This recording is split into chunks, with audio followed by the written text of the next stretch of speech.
বাচ্চাদের জেদ বা রাগ কমানোর জন্য 21 দিন কোরআনী একটি আমল করুন, দেখবেন বাচ্চার রাগ কমে যাবে। অনেক সময় অ্যাঙ্গার পারসন, কিছু বাচ্চা আছে দেখবেন বেশি রাগ দেখায়, জেদ দেখায়, এমন কিছু বাচ্চা আছে না নাই?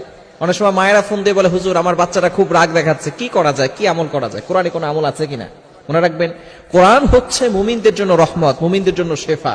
কোরআনের ভিতরে আল্লাহ তাআলা সবকিছু, এভরিথিং, যা কিছু দরকার সবকিছু দিয়েছেন। আল্লাহ তাআলা নিজে বলছেন 15 নম্বর পারার 9 নম্বর পৃষ্ঠার 2 নম্বর লাইন, সূরা বানী ইসরাঈলের 82 নম্বর আয়াতে রব্বুল আলামিন বলেন, ওয়া নুনাজ্জিলু মিনাল কুরআনি মা হুয়া শিফাউ ওয়া রাহমাতুল লিল মুমিনিন। আমি মুমিনদের জন্য এই কোরআনটা রহমত স্বরূপ, শেফা স্বরূপ নাজিল করে দিয়েছি। সুবহানাল্লাহ। ভাষায় গিয়া এই কোরআনটা হচ্ছে মুমিনদের জন্য রহমত, মুমিনদের জন্য শেফা। এই কোরআনের ভিতরে আল্লাহ তাআলা শেফা দিয়েছেন। তবে অনেক সময় বাচ্চারা বেশি রাগ করে, বেশি রাগ করলে আপনি কোরআনের একটি আয়াতের আমল করতে পারেন। কিভাবে করবেন ভালো করে বোঝাচ্ছি। তার আগে আমি একটা, অনেক সময় যে সমস্যাটা বাবা মা করে সেটা হচ্ছে বাচ্চাদেরকে বদদোয়া দিয়ে ফেলে, অভিশাপ করে। খবরদার, অনেক মা তার নার ছেঁড়া ধন, যেই মা 10 মাস 10 দিন গর্ভে ধারণ করে বাচ্চাকে প্রসব করেছে, সেই মাই জানে একটা বাচ্চা প্রসব করতে কতটা কষ্ট হয়। এই মাই আবার সন্তান দুষ্টুমি করলে সন্তানকে অভিশাপ দিয়ে থাকে। মনে রাখবেন মা, আপনার দোয়া যেমন আল্লাহ তাআলা অ্যাকসেপ্ট করে নেন, আপনি বদদোয়া করলে সাথে সাথে আপনার সন্তানের জন্য সেটা আল্লাহ তাআলা কবুল করে নেবেন। এই অনেক মায়ের বদদোয়ায় সন্তানরা নষ্ট হয়ে যায়, সন্তান ধ্বংস হয়ে যায়।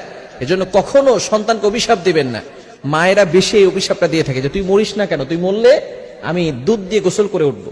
এই ধরনের কিছু নারী আছে না নাই? খবরদার, বাচ্চাদেরকে অভিশাপ দিবেন না। দ্বিতীয় নাম্বার, বাচ্চাদেরকে মিথ্যা প্রতিশ্রুতি দিবেন না।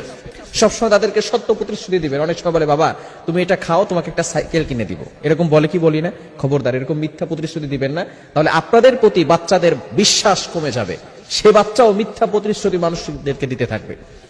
এবং বাচ্চাদেরকে অভাব শিখাবেন। অভাব, বাচ্চারা জেদি হয় কেন? বাচ্চাদেরকে অভাব যদি না শিখান, আপনি এখন আপনার কাছে 100 টাকা চেয়েছে, আপনি 100 টাকা দিয়েছেন। 500 টাকা চেয়েছে, আপনি 500 টাকা দিয়ে দিয়েছেন।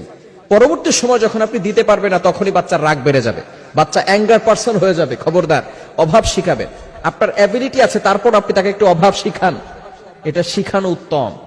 এখন জেদ কমানোর জন্য কি আমল করবেন? আল্লাহ পাক রব্বুল আলামিন পবিত্র কোরআনুল কারীমের ভিতরে নিজেই বলে দিয়েছেন।